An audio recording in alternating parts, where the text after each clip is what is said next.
Hola, ¿qué tal amigos? Soy Pastor Mao y esto es nuestro devocional a puerta cerrada. Con todo mi corazón, un saludo muy, pero muy especial a todos ustedes en este día, pidiéndole a Dios, como lo hacemos cada mañana, que por favor nos ubique en el lugar correcto, con la gente precisa en el tiempo indicado y con la palabra oportuna y que llene nuestro corazón de su paz y también de su dirección para que podamos hacer su buena, perfecta y agradable voluntad de manera práctica en el día de hoy. Esta mañana me levanté pensando en que dependencia se escribe con D de discípulo. Y mi deseo en estos días es llevar ese concepto al nivel que merece, ubicar este llamado en el lugar correcto, levantar esta asignación al lugar que el Señor le dio. Precisamente en esta maravillosa temporada el Espíritu Santo nos quiere llevar a considerar seria y profundamente lo que significa ser un verdadero discípulo.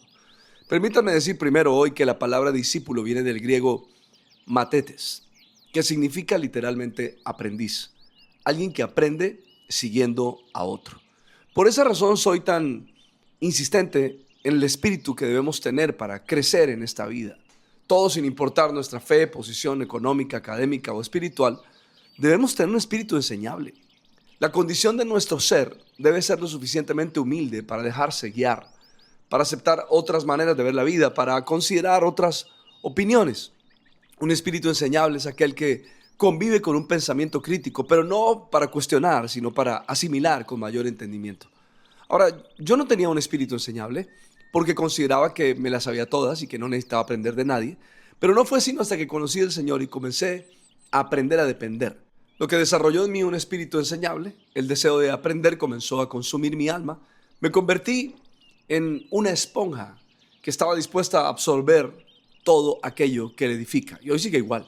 Hoy puedo decir sin temor a equivocarme que cuando decidimos aprender a depender, un espíritu enseñable al lado del altar comienza a formarse en nuestro interior. Amigos, un discípulo en los tiempos de Jesús no era solamente alguien que escuchaba una clase, sino alguien que convivía con su maestro, observaba cómo vivía y aprendía su manera de pensar con el objetivo de parecerse a él. Por esa razón, cuando el Señor llama a sus discípulos, los trajo para darles no solamente información, sino para llevarlos a una transformación.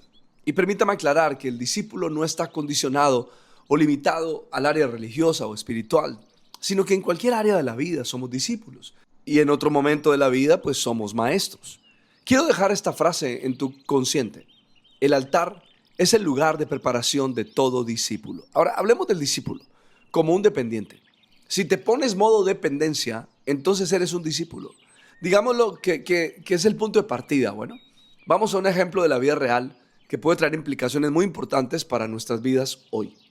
Hablemos literalmente de un pescador que aprendió a depender de Jesús y se dejó formar como un discípulo. Hubo una clase que se dio sobre las aguas del lago de Galilea en la noche, en medio de una tormenta. El discipulador viene caminando sobre el mar en medio de la tormenta, listo para dar una gran lección inolvidable. Desde la barca todos se asustan y Jesús grita: tranquilo, soy yo. Cuando Pedro lo ve, le dice en Mateo capítulo 14, verso 28 al 31, mándame que vaya a ti sobre el agua. Ven, dijo Jesús. Pedro bajó de la barca y caminó sobre el agua en dirección a Jesús. Pero al sentir el viento fuerte tuvo miedo y comenzó a hundirse. Entonces gritó: Señor, sálvame. Enseguida Jesús le tendió la mano y sujetándolo lo reprendió: hombre de poca fe, ¿por qué dudaste? Ahora Jesús viene mostrándoles algo que jamás habían visto y que seguramente algunos se habían imaginado algún día.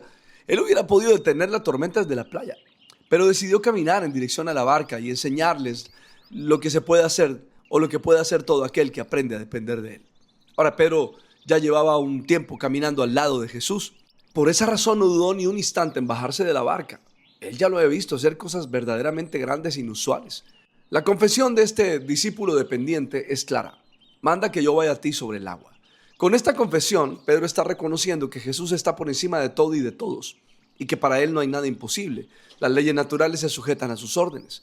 En otras palabras, está diciendo: tú tienes el control, todo se somete a ti. Si das la orden, cualquier cosa puede suceder. Notemos que Pedro no dijo: manda que yo camine sobre el agua y que corra, sino que dijo: que yo vaya a ti sobre el agua.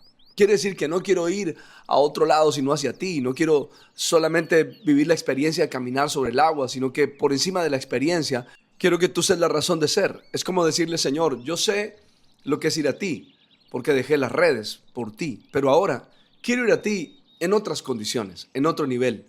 La motivación sigue siendo la misma, pero la situación es diferente.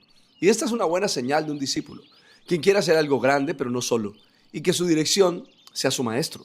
Un discípulo no quiere ser el centro de atención. Ir a ti es: dependo de ti para hacer cualquier cosa. Manda que yo vaya a ti sobre el agua es: esta experiencia sobrenatural no la puedo hacer en mis fuerzas y tomando la dirección o el rumbo que a mí me parezca. Es también: quiero seguir creciendo en ti y aprendiendo de ti. Manda que yo vaya a ti sobre el agua es: quiero seguir a tu lado, no quiero alejarme sin importar los riesgos, retos que tenga que enfrentar. Manda que yo vaya a ti sobre el agua es: yo haré mi parte, pero no solo, necesito que hagas la tuya. Jesús, por supuesto, responde a la petición del discípulo que tiene ganas de aprender y le dice: ven. Pedro fija su mirada en Jesús en medio de la tormenta y se baja de la barca. Se para sobre el agua y camina en dirección a Jesús. Todo va bien, está dependiendo de él y eso trae como resultado que se ponga de pie sobre lo imposible. Depender lo hace caminar por encima de las leyes naturales. No sabemos cuántos pasos dio, pero lo que sí sabemos es que caminó sobre el agua. Pero en medio de la dirección sintió la brisa golpeando su cara, sintió la lluvia y quitó la mirada de Jesús y se llenó de miedo. En otras palabras, dejó de depender. Y el resultado fue muy claro: comenzó a hundirse. Mientras se va hundiendo, no le queda otra que volver a depender. Y ahora ya no lo hace con una mirada, sino con un grito desesperado: Señor, sálvame. Y es cuando Jesús le tiende la mano, lo sujeta, pero también lo reprende. Lo lleva hasta la barca y allí termina la lección. Ahora ya Pedro sabe lo que sucede cuando se depende de él y cuando no. La pregunta hoy sería: ¿y tú lo sabes? Mi oración por ti donde quiera que estés, pidiendo al Padre, al Hijo y al Espíritu Santo que te bendigan de una manera súper especial. Soy Pastor Mao. Esto es nuestro devocional a puerta cerrada. Que pases un día súper extraordinario.